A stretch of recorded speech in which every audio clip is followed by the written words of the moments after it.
Hello, everyone. Thank you for joining us today for the Moving Minds Alliance Member Showcase.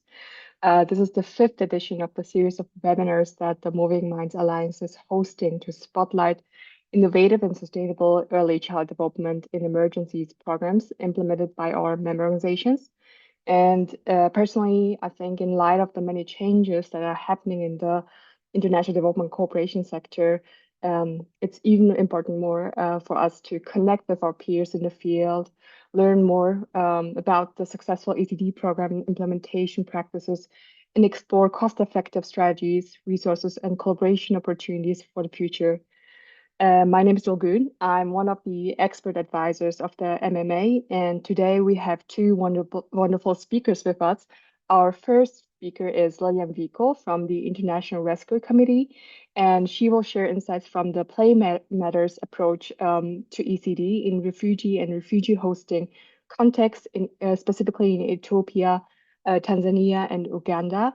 With a focus on learning through play as an active method, active teaching method.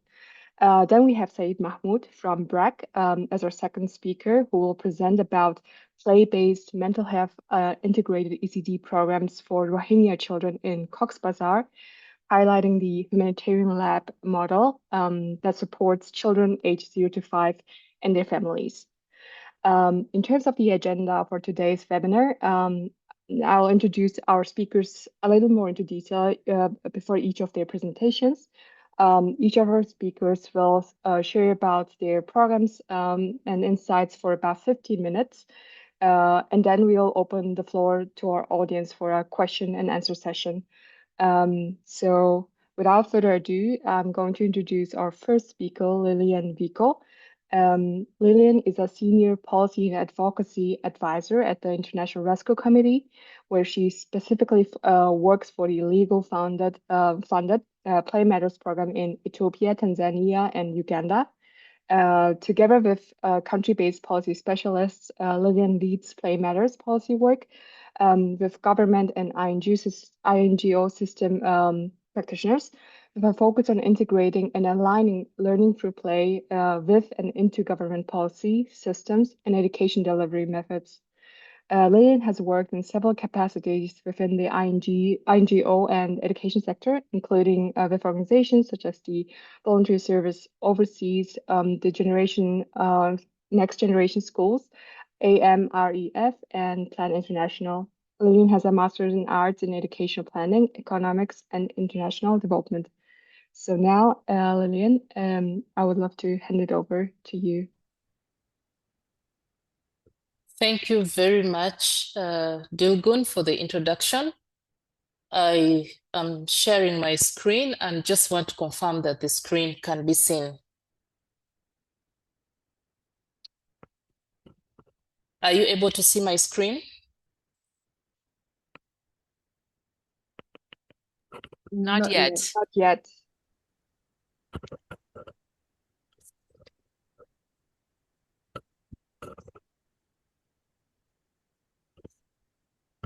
Okay.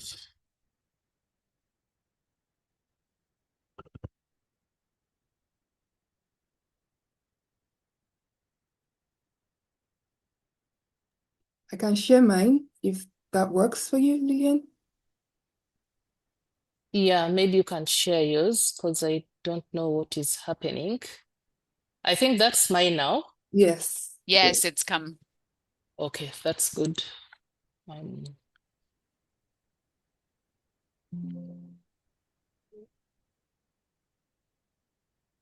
Oh gosh. Could you maybe share, because I'm trying to put it on presentation mode and it won't accept, so maybe it's good that you share your screen. Yes. So if you unshare, I would share. Thank you.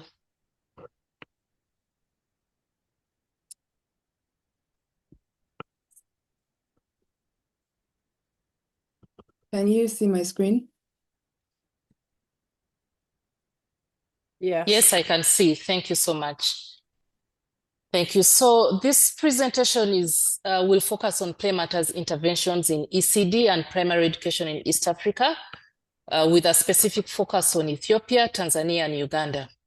But just to give a context, according to UNICEF, only 10% of children aged 3 to 5 years in Uganda are enrolled in formal ECD, 20% in Tanzania, and 50% in Ethiopia. In other words, 1 in 1 in Uganda, 1 in 10 in Uganda, 2 in 10 in Tanzania, and 5 in 10 in Ethiopia. And moreover, these are all interventions by mostly partners. So you can see the value of programs like Play Matters in these areas. So the Play Matters project started in 2020 and is going on up to 2026. It's jointly implemented by Lego Foundation, Plan International, War Child Alliance, Insights for Behavior Insights Team, Innovations for Poverty Action, with IRC being the lead implementer.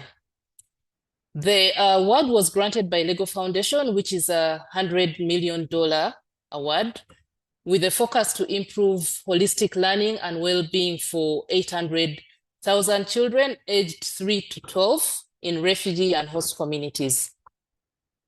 Our approach is to strengthen refugee hosting education systems capacity to train and support pre-primary, primary school teachers to use learning through play as an active teaching and learning method.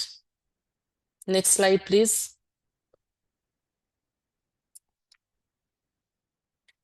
So the Play Matters project is implemented in 3 countries, Uganda, Tanzania, and Ethiopia. In Uganda, we are in 9 districts, mostly northern Uganda and southern Uganda, with a target on South Sudanese refugees, Congolese refugees, Rwandese refugees, and Uganda host communities. And as most of you might know, Uganda does an integrated refugee humanitarian response. In Tanzania, we are in 1 region, which is Kigoma region. And in that region, there is 2 districts, Kibondo and Kasulu. Our target populations are Burundi refugees, Congolese refugees, and Tanzanian host communities. And as again, you might be aware, in Tanzania, there is a repatriation move for Congolese refugees to return to their countries. In Ethiopia, we work in, it's spread out. We work in 7 regions. And we also work specifically, we worked previously specifically in 3 regions on an education response mechanism program. And we target South Sudanese refugees, Somali refugees, Ethiopian internally displaced people, and Ethiopian host communities. It's important to note that in October 2024, as I mentioned earlier, our target was to reach 800,000 children, but we have so far reached up to 1 million children. So Play Matters' technical approach to learning through play. We define learning through play as an active teaching and learning method that capitalizes on a child's natural desire to engage in play with 3 core components. So the 3 core components, the first one focuses on intentionally planning and delivering clear learning objectives by the teacher or the facilitator and adult facilitator. The second component looks at promoting interaction with people and materials. And then the third component looks at the facilitator deliberately creating a positive and safe, inclusive environment for learning. Within the program itself, we have a core package, and the core package comprises of 2 components: the skill building component and the materials and infrastructure component. So the teacher training looks at teachers and facilitators in the school or ECD center participating in training on learning through play methods and practices. The teacher continuous professional development focuses on head teachers and subject department heads being supported to conduct CPDs for teachers, and this could include support supervision, peer learning, coaching, and TLCs, or teacher learning circles. Then we have the school management component, which focuses on strengthening the capacity of school management committees, parent-teacher associations, center management committees, who also participate in training and creating a safe school environment. Then we have the community engagement, where members of the community promote learning through play, mobilize and raise awareness on learning through play and education. The other component is materials and infrastructure, where we strive to create safe, inclusive infrastructure. Where possible, the schools and the ECD centers need to meet minimum quality standards, and we have set those standards. Some schools and centers require some level of rehabilitation of classrooms or equipment. And then we also support teachers to produce teaching and learning materials, but we also deliver teaching and learning materials like 6 BRACs. You've stopped sharing the screen. We are going into a video where I'm going to share a video on a teacher who is teaching in Chegegwa. Chegegwa is one of our refugee hosting districts, and there's teacher Shakuru. You can watch the video and we can talk about it later. My name is Shukuru Mushesha. I'm a caregiver at Bukere Primary School. We are also having an ECD where I'm teaching top class. I started teaching ECD since 2017. What attracted me to the work of caregiving is because naturally I love children. I love to live with children. And I want the children to grow when I'm showing them what to do and what is good and what is bad, to take them through the life, the real life. That's what I want. 9, 10. Mama, anaweza? Anapata ngapi? Tutafutie namba 10. Show me a number. Before learning through play, we could teach, yes. But after learning through play came in, now the lessons have become joyful, interactful. You can see when you are teaching children, they are very, very sharp. They can interact, they can do things that we don't know even. You create for them opportunities, they interact with the materials, they do many things. They role play, they do many things, they play, they learn, all things. We put them together and it makes all the children from the villages, they are all joining schools because of that play matters, learning through play methodology. Learning through play methodology has made me a good teacher. As I'm telling you just now, wherever I can go, I can teach. Even primary I can teach because I'm using learning through play methodology.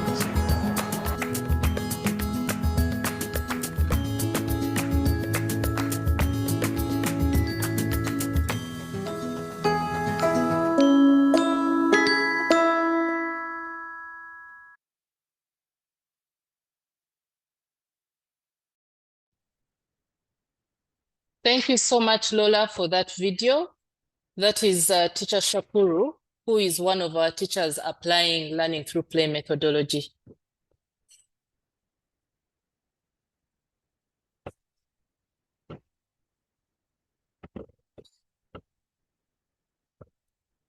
So the Play Matters project has developed some content that is used for teacher training. But some of the core concepts that have guided the development of this content is what is listed in this slide. And in this slide, we have Introduction to Learning Through Play, which promotes holistic learning and child-centered guided by facilitators or by teachers. We also looked at information around creating an LTP supportive teaching and learning environment, which really ensures that gender and well-being are included and that minimum quality standards are considered in the development of the content that we made for teacher training. Then under learning through play in the classroom, this affirms what we have learned and know of successful learning through play in the classroom and ensures that this guides the content development process. We also had an area of using teaching aids and learning manipulatives, where key messages that promote and underscore the use of teaching and learning materials are emphasized. And the last area looks at learning through play in schools and communities, affirming the value of learning through play in schools and communities, and ensuring that all the stakeholders are included in the process. So these are the materials that the ideas and the concepts that guided the development of the content that we have. Play Matters content packages comprises of different materials, but what I want to display here is the teacher workbook and the facilitator's guide. And as you can see, these documents were developed in co-creation with Ministry of Education for Uganda, with Regional Education Bureaus for Ethiopia, and Tanzania Institute of Education in Tanzania. And as you can see, it's the Tanzania content was translated into Swahili for easy use by the camps there. Next slide, and the host communities. So I'd just like to talk about the research findings the research that was conducted, and implementation research was conducted in Somali region, which is in Ethiopia. And the pre-post findings from the implementation research in these areas are currently, and we are currently, this was an implementation research, but we are currently actually doing an RCT that will give us more information on this. So we have baseline and the first graph on the left, which is baseline endline changes in average scores for teachers, classroom practices in Ethiopia. So there are three areas that were looked at: teaching practice, student engagement, and classroom management. We find positive and statistically significant improvements in teachers' instructional practices, classroom management practices, and student engagement. As you can see, there is a change from the baseline to the end line, significant changes in all the areas. The graph on the right is baseline endline changes in average scores for teachers' occupational well-being in Ethiopia. And this one is really interesting. We had all these areas that we looked at: intrinsic motivation, sense of well-being, support from administration, teacher-people relationships, peer collaboration, preparation, and social ability. And as you can see, there are significant increases from baseline, changes from baseline to endline. And one of them, as you can see, which is the sense of well-being, has a slight decline, but that is something that our randomized control trial will probably give us more information on, and it's currently underway. Next slide. In this slide, we are looking at changes in children's learning and well-being. And the first figure demonstrates the baseline endline changes in overall literacy and numeracy. And these scores were taken using the EGRA and EGMA assessment, where we observe positive statistical significant improvements in literacy and numeracy scores, with an overall numeracy score being higher than the literacy scores, as we can see. And then the next figure shows changes in average well-being scores from baseline to endline. And we can see good improvements up to 59.5% points for physical well-being. We see psychological well-being improved by 72 points. We see self-esteem improved by 33 points. We see relationships with friends improved by 48.8 points, and relationships at school improved by 45.5 points. This is really, really high and very exciting for us for the implementation research. We look forward to seeing what comes up in the randomized control trial. Next slide.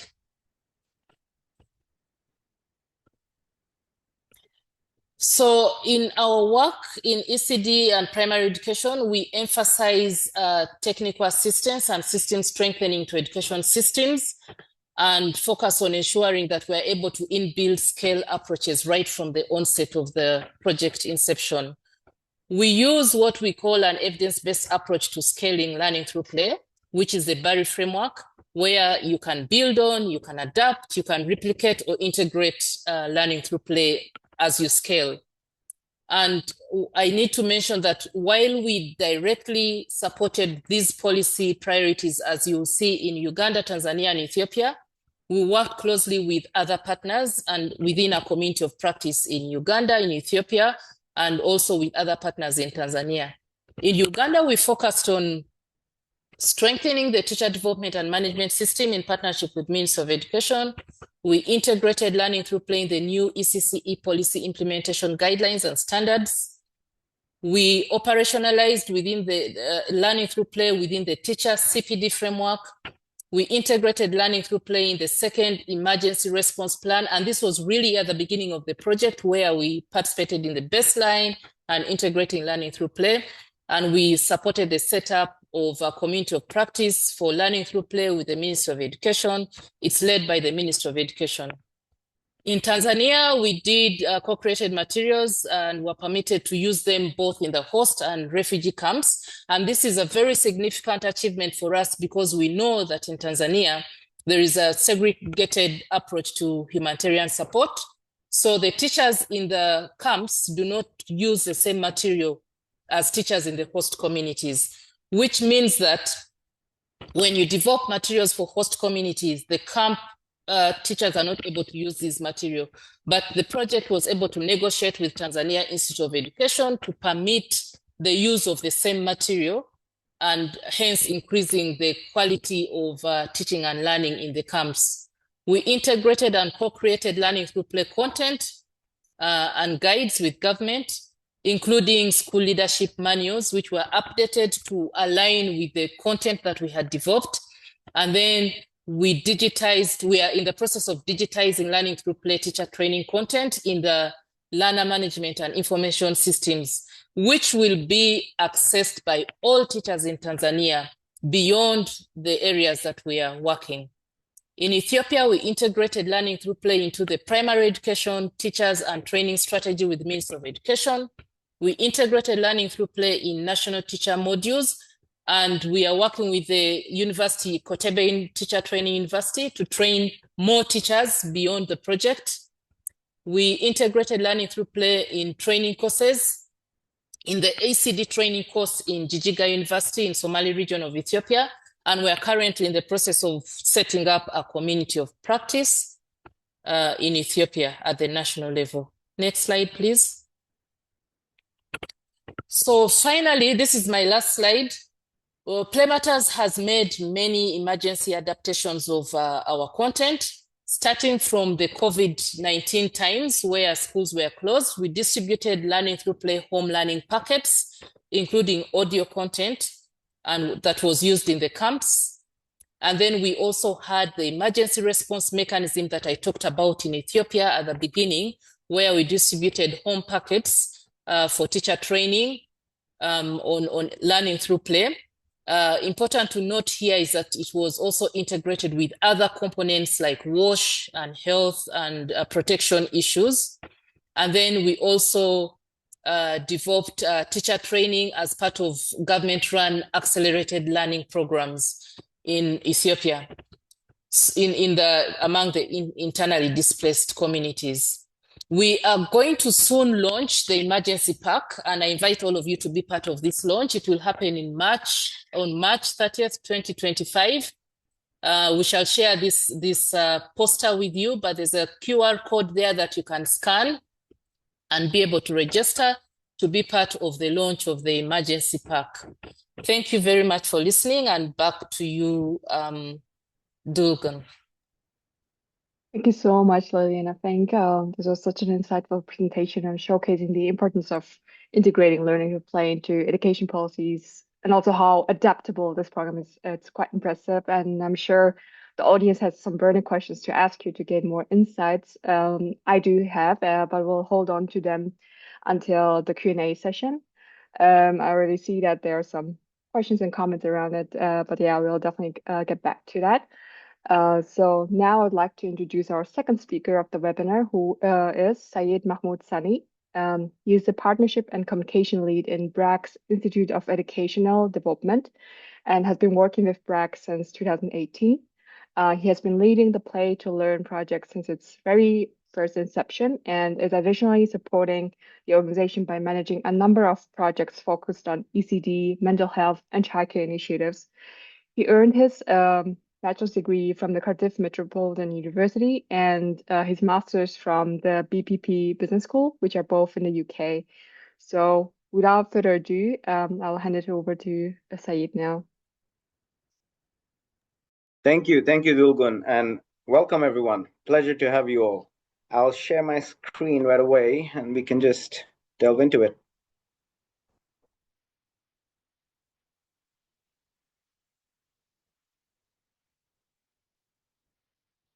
I hope my screen's visible. Brilliant. Thank you all for really joining us. It was quite an astounding presentation from Lillian. Thank you for that.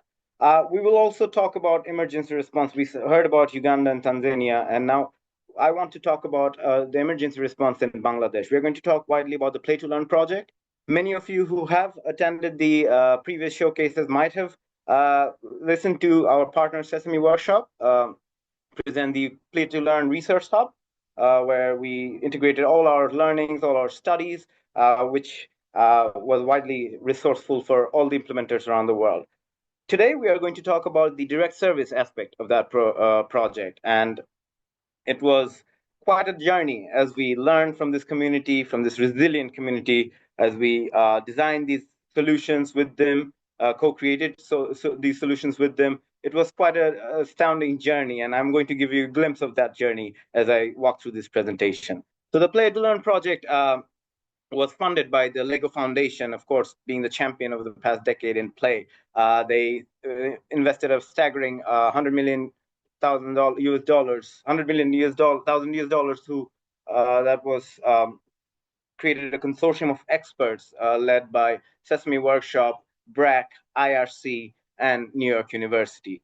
While Sesame Workshop managed the overall consortium and supported with content integration, BRAC led the lion's share of that funding for implementation in the Rohingya context of Cox's Bazar, and partial funding also went to IRC, who implemented both in Bangladesh as well as the Syrian and Lebanese refugee camps as part of the humanitarian response. And New York University, of course, supported us with the various research evaluations that guided our learning as we implemented for this population. Just to give you a brief overview about BRAC, for many of you who does not know about us, we were founded by late Sir Fazl Hassan Abed back in 1972, right after the Liberation War of 1971, with the vision of providing support to the war heroes who came back into the country. And since then, BRAC has been instrumental for Bangladesh, within Bangladesh, providing crucial services like education, health services, and have been instrumental for the development of Bangladesh till date.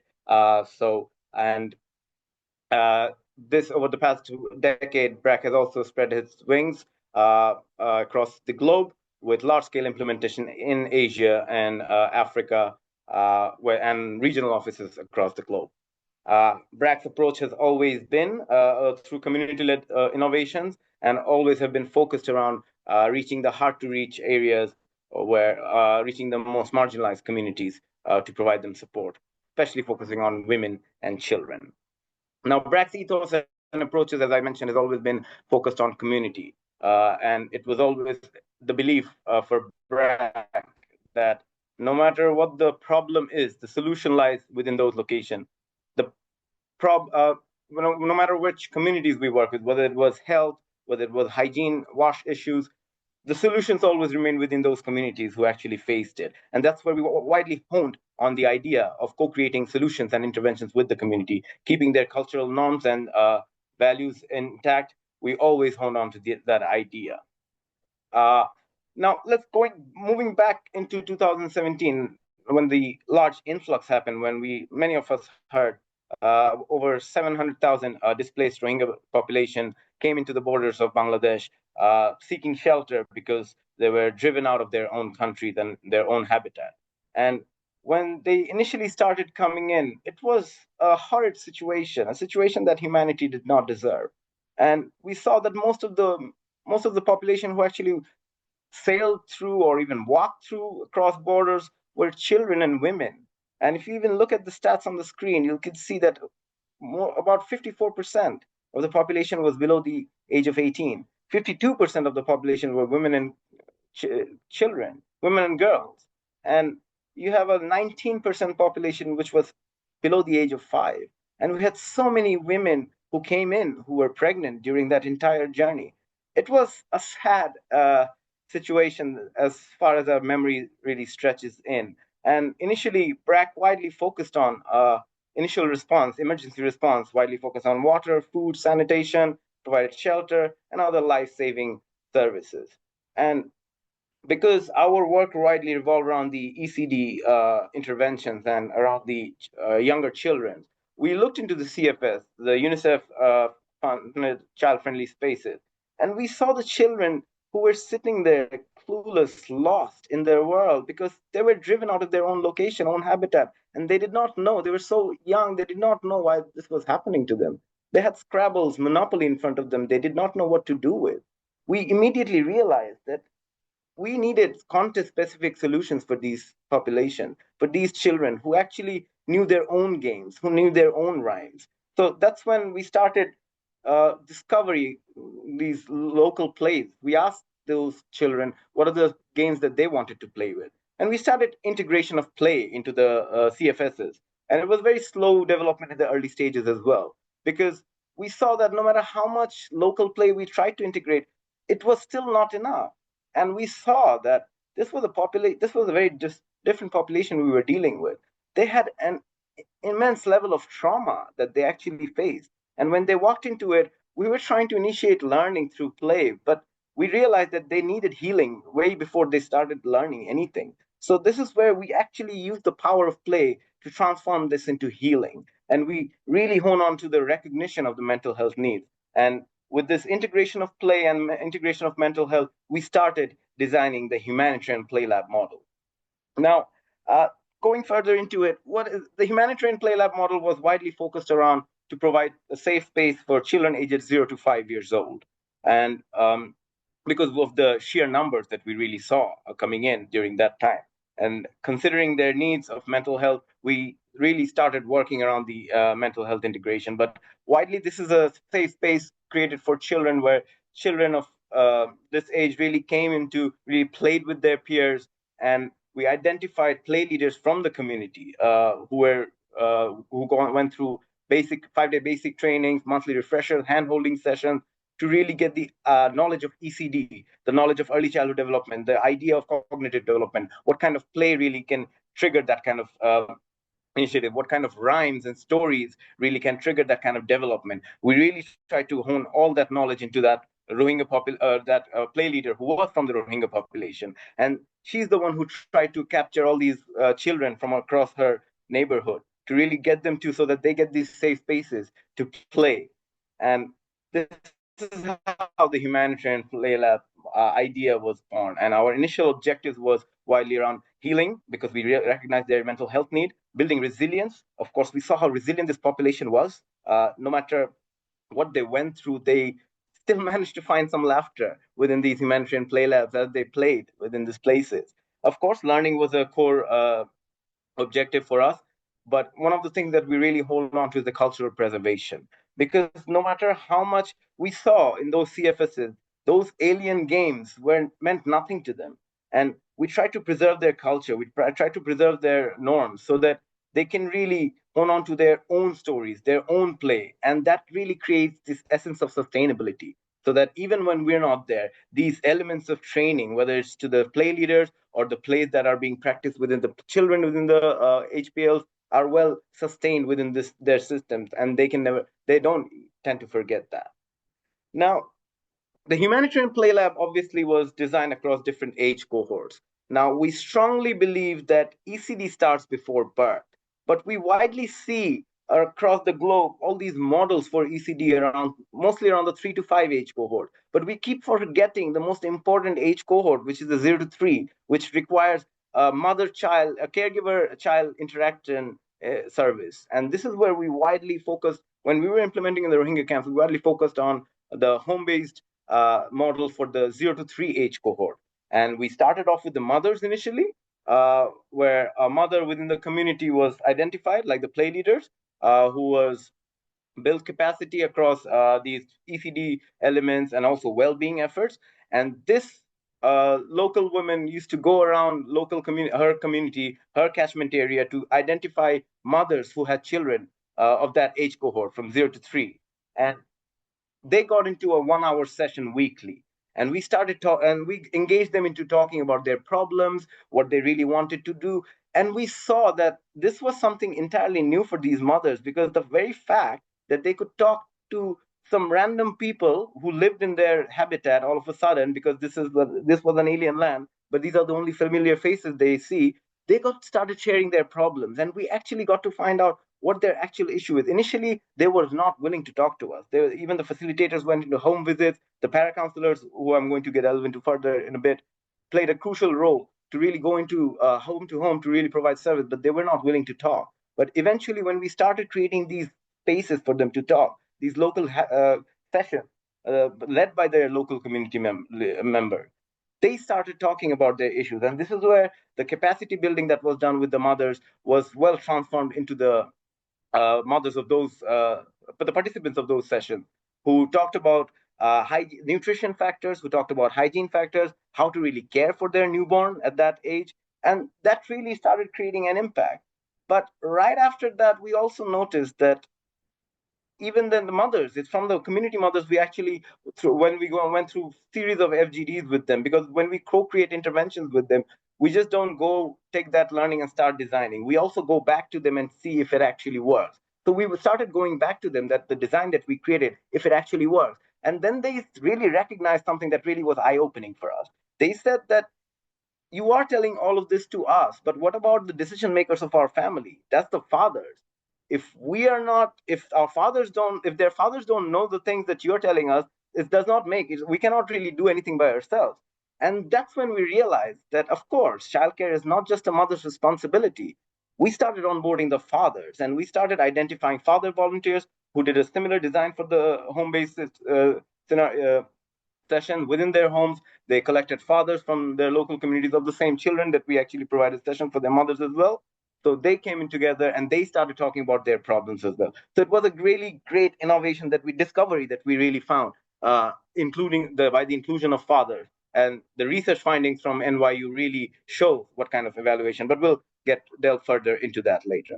The third model, of course, the very popular 3 to 5 center-based model, is the Humanitarian Play Lab model, Humanitarian Play Lab space, where around 30 to 35 children come into play, were led by one play leader. And these are the play spaces. When you cross by, you'll see these children chanting at the top of their voice. They play their local indigenous games with their peers. This is more of most children interaction with their play leaders. So no caregivers are widely involved there. It's just the play facilitators, whom we call the play leaders, and the children playing into these spaces. I've explained the overall architecture to you, but I can just briefly touch upon this. So as I mentioned, for the mother-child 0 to 3 home-based model, it is facilitated by a mother, and it's run usually with 10 to 14 mothers over a group session. And we implemented around 1,400 pockets, which is 1,400 catchment areas, reaching around almost about 150,000 caregivers through that. And through the fathers engagement model, which is the same home-based model for the fathers, we run this through a 6-month program with a similar 10 to 14 fathers coming into group sessions. And we only operated this for 6 months, over 500 pockets, but we reached around over 6,000 fathers through this. Now, this 3 to 5 center-based model, as I was saying, is those spaces where you hear all these rhymes and kavyas, but all these rhymes and kavyas that we talk about, the kavyas are the local stories and the folklores that they recite, basically. So these are the local games that we initially had to collect. So before we even implemented the model, we had to go through a discovery phase where we really went into the community. We asked the local mothers, we asked the children, what are the games that they played with? When they were children, what are the games that they liked to play? What are the rhymes that they recited with? And we started integrating the local rhymes into the model, into the curriculum. We started integrating their local play. We saw games that even I cannot play. It required that kind of physical grit, that kind of physical resilience, only that population has. And we even tried it with the host community. It did not work. And we realized how context-specific play is so important. And it ensures that sustainability. So we really packaged all of it into a curriculum.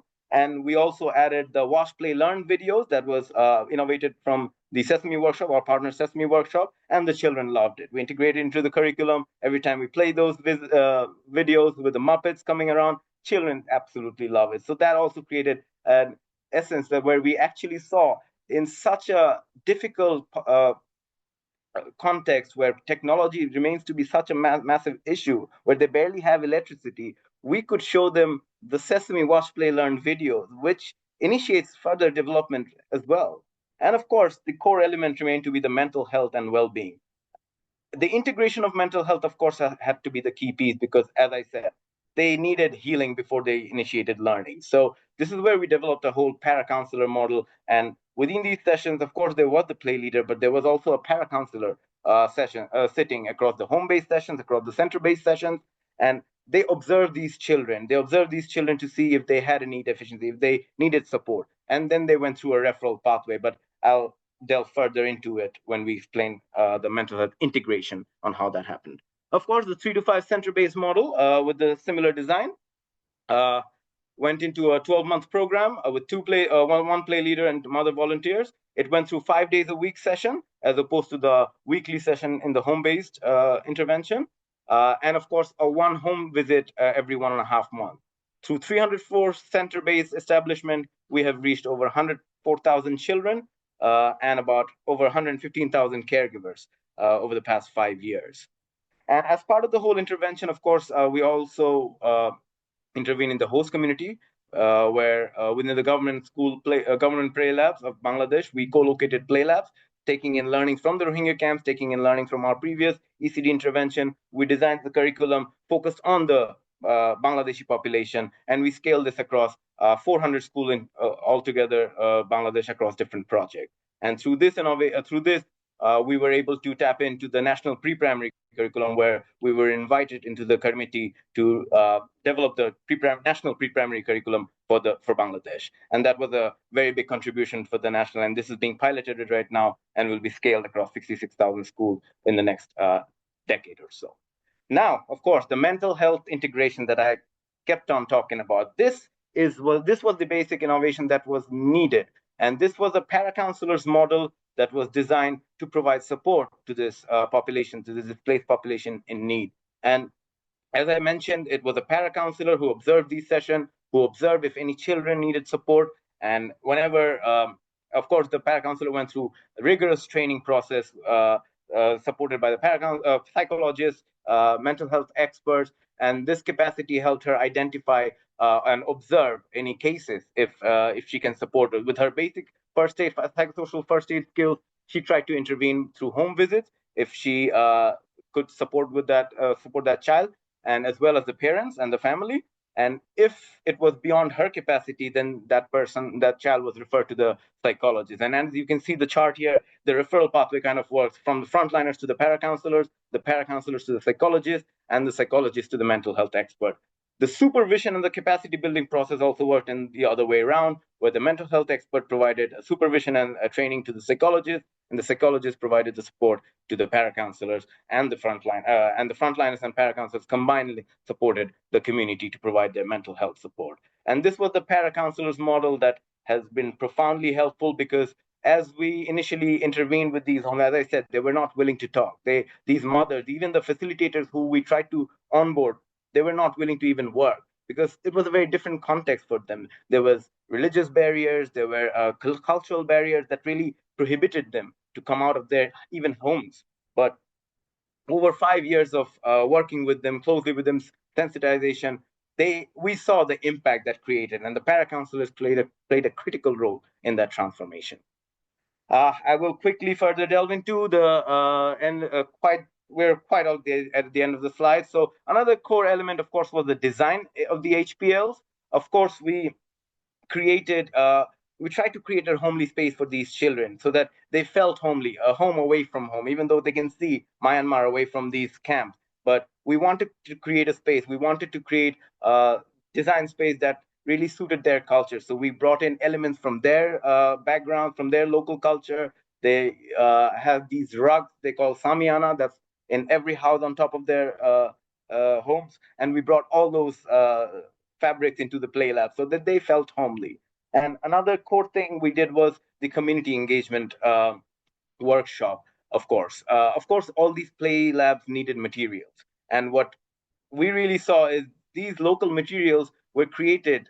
These grandmothers, these mothers, they created the local materials for this population. So every quarter, we engage the local community, which is like an event, and all these grandmothers, the fathers, the mothers, they get together to create play materials made of mud, sand, so that these are distributed across the play leaders, creating a sustainable means of creating play materials for these children across the ECD establishment. Talking about the key challenges, of course, it has been quite a journey, as I mentioned, and it has been quite a disaster-prone area, considering COVID, considering the continuous landslide. We saw numerous fire incidents happening. All of these really added to the issue. But of course, we had DRR measures in place, and of course, every monsoon season we had a few checks in place. We had to do DRR renovations and constructions, and that really helped mitigate those issues around the natural disasters going around. When we started working with this community, we saw, of course, a lack of understanding around ECD and the benefits of play. Of course, this is a context we see in our very own country, and it was no different for the Rohingya population that we worked around. But over the years of working with the community, over the years of working with these play leaders, we saw how they became the champions within their community, and the knowledge of ECD was well disseminated across the community. Low literacy rates, of course, remained to be a core issue. Even when we were onboarding our facilitators, that remained to be a problem because it was difficult to translate because of the language barrier, because they spoke a different language, which was close to a dialect of one of our region, but not exactly the tone that we actually use, the language that we use. So we had to go with pictorial materials to train them, pictorial materials to really help them understand and this whole training process with language barriers was possible, even though there was low literacy rate, through all these innovative mechanisms that the teams really worked around with. In terms of opportunities, we see great potential in the HPLs, and we see ECD actors working in silos, and we see there are potential of really scaling up the HPLs, considering its integration of mental health and a comprehensive ECD service provision across the different age cohorts. We strongly believe that fathers should be part of every ECD intervention, and it goes hand in hand. And the focus around the 0 to 3 age cohort should be imminent, and there should be more services provided, and there are opportunities to intervene around that, because that's a very crucial age. Of course, collaborating with government, as I mentioned, this was a great opportunity for us to really showcase our work through the play labs on how child development was possible through evidences. And this allowed us to really work with the national curriculum, of course. And of course, the capacity built across the ECD stakeholders really would help take this further.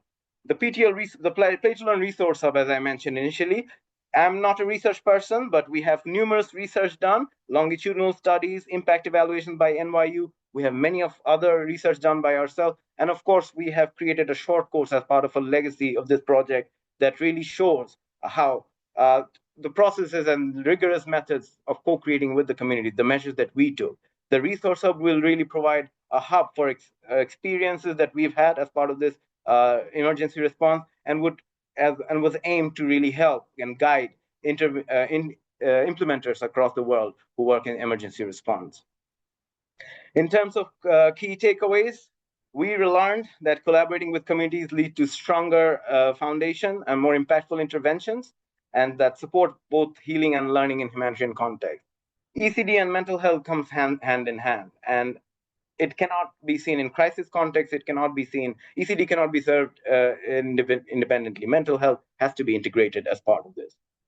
As part of this research, we have seen that child development was evident through implementation of HPLs. We see cognitive, motor development. We've seen physical development of these children, and we've seen caregiver enhancement around knowledge, attitude, and practices. And of course, facilitators had their competencies across ECD enhanced through all these places. So we saw how research was evident around this. And of course, everything we keep on saying this, the adaptable, contextualized nature of the model makes it easily replicable model for different settings. Fact that we co-create with communities ensure that sustainability. And we always made sure this model was very flexible and replicable, that really allowed us to really replicate the very same humanitarian play lab model into the rhino camps in Uganda, humanitarian response, where BRAC implemented the same model, focused around their play, focused around their local games, focused around their local context and values, to provide the same ECD service. I tried to paint a picture with my words, but I would like to show you a video to really show what this real journey was really like. So I would request Lola, if you could really show that video right about now. Thank you.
Wow. Thank you so much, Said, for your presentation and also for sharing this very beautiful and impressive video. I'm really impressed by BRAC's success in co-creating interventions with in cooperation with local communities in crisis settings, which is not an easy thing to do, right? And personally, I also really like how the model integrated the role of fathers or emphasized the role of fathers in early learning, which is unfortunately often overlooked.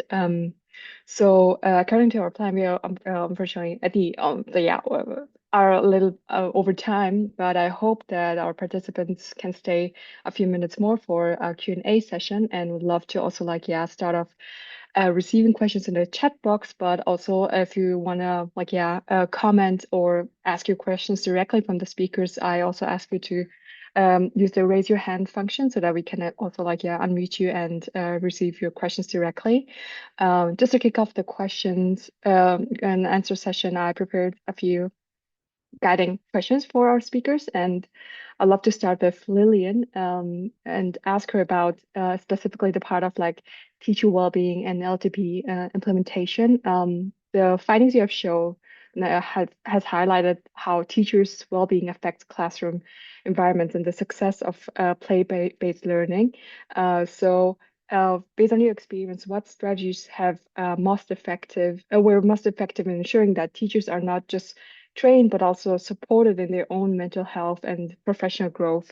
And how can this be also like scaled up in the further implementation of the LTP and it's further spread in other countries?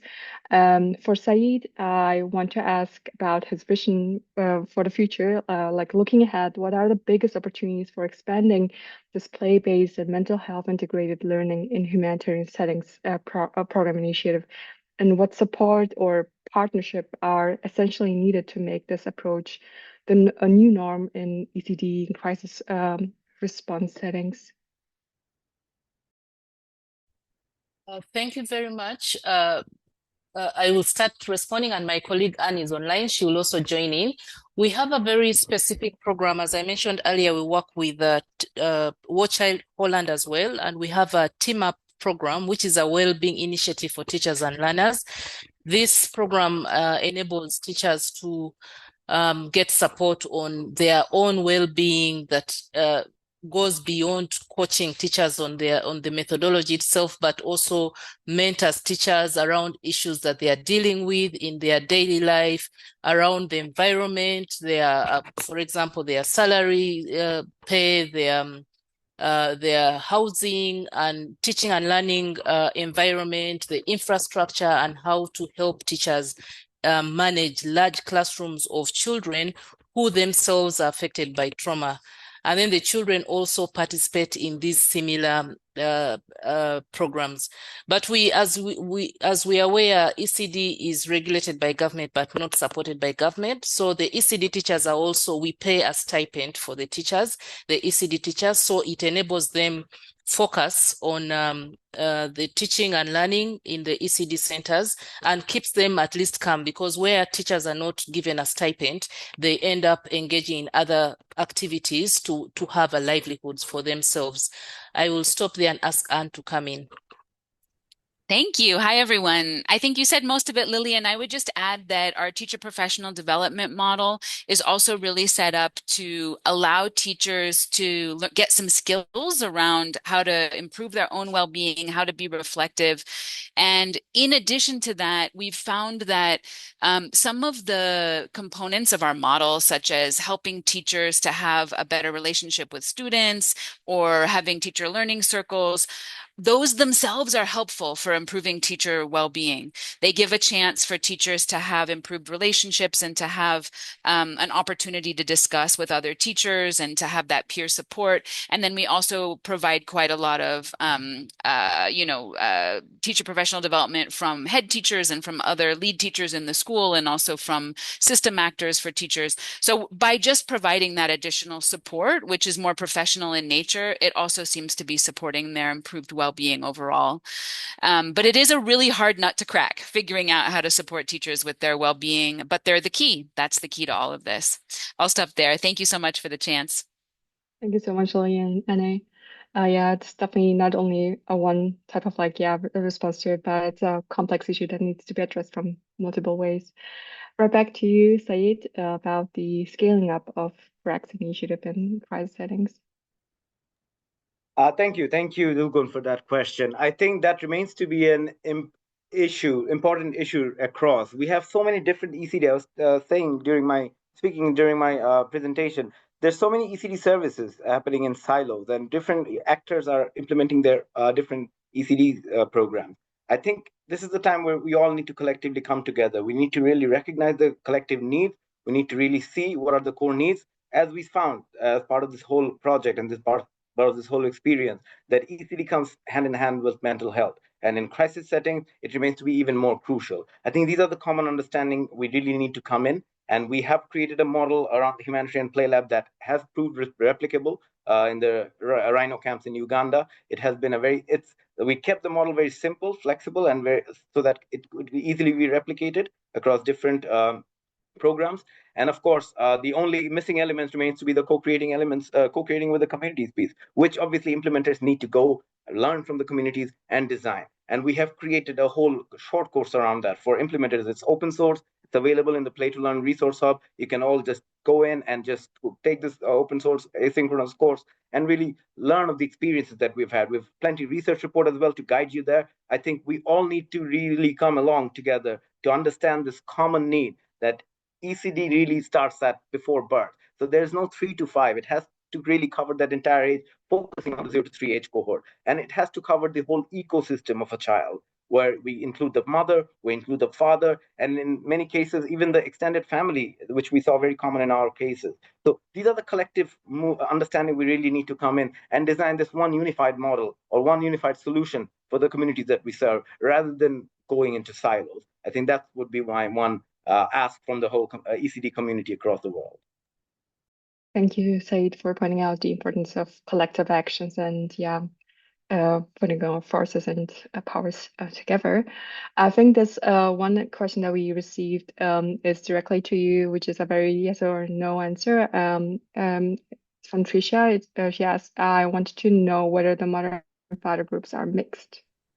Unfortunately not, Tricia. So we did explore that, but not that it could not be done in other contexts, but in this context, it was difficult, and mostly because in this population, in these communities, women widely don't come out in front of other men.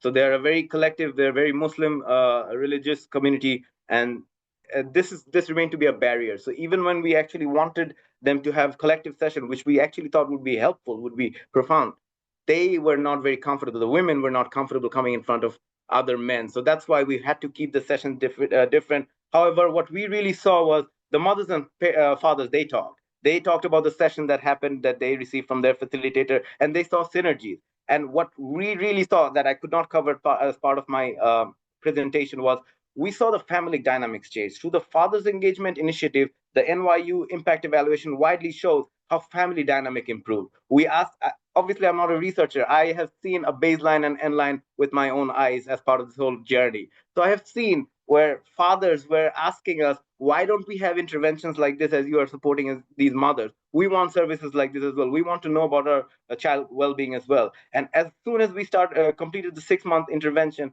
we saw they were telling us that I need to go back home. I need to finish work early because I need to take care of my child. And then his mother will like me back, love me back. So it's the family dynamic that really got improved. And we saw that firsthand. And this was really profound for us. Thank you so much for sharing that, Said. I think that this will be the last question that we'll be answering during our session, and all the remaining questions that you might still have, you can send it over to Lola, whose email address was included in the webinar's invitation email when you first sign up for it, and we'll make sure that you get the responses from our speakers as you had wished for. And this last question is from Stefania, and she asks, are there any mentorship opportunities for partners who have already implemented the model to mentor groups that want to implement it? Right. So what we did as part of the replication in Uganda from Bangladesh, we obviously had to draw in learning from our intervention, but we went through a series of meetings where we shared our learnings, where we shared our reports with them, and this became a continuous process over months and before they were actually out. So we have these processes in place. Please feel free to reach out. Of course, we have the resource hub that to guide you, but outside of that, if you ever need any support around that, we're always here to really share our learnings and share our experiences, because we think this collective action is absolutely necessary. Thank you, Said. Now I'd love to invite Patricia to close up our today's webinar. And whilst Tricia's sharing her remarks, we will also put a poll, which you directly now see on your screens, which will hopefully help us to improve the impact and quality of our future webinars. And thank you so much for everyone who participated. And you can definitely watch this and also the former webinars in our MMA's YouTube channel. Thank you, Dolgan. I've been completely inspired by the contributions today from Said and Lillian, and really have to think very deeply about the critical importance of this contextualization and the co-creation, which struck me particularly from the Humanitarian Play Lab example, and the critical role of that, of engaging all elements of the ecosystem and understanding, you know, the role of teachers, parents, other caregivers, but also children. You know, that fabulous video with the child at the front leading them the rhymes, and the contribution that they can also make to this process of healing and engagement and participation. So I've been, as well as I've learnt from today, but I've also been deeply touched by the examples that have been shared and the learning that you've all been on. I was fortunate enough to meet the Sesame Street puppet that was created for that initiative last year, and just hearing the opportunity that all of the communities have had to really shape this initiative, to reflect and value their culture and norms, and you know, learning can never be taken in isolation of people's lived experience, and seeing the way in which that's been embedded through both of these initiatives is truly inspiring, and it's you know, it's been a fantastic opportunity to listen and learn more. So I know we're over time. I won't keep you any further. Our next session is on June the 5th. I also want to thank Dolgan for her fantastic moderation today. Dolgan, as was mentioned at the beginning, is one of our new expert advisory group members. We're delighted to, you know, have you here, and look forward to future opportunities to engaging you and other members as we move forward. So thank you so much, everybody, for spending this time with us. I hope you've been as inspired and moved as I, and I wish you all a successful rest of your day. Take care.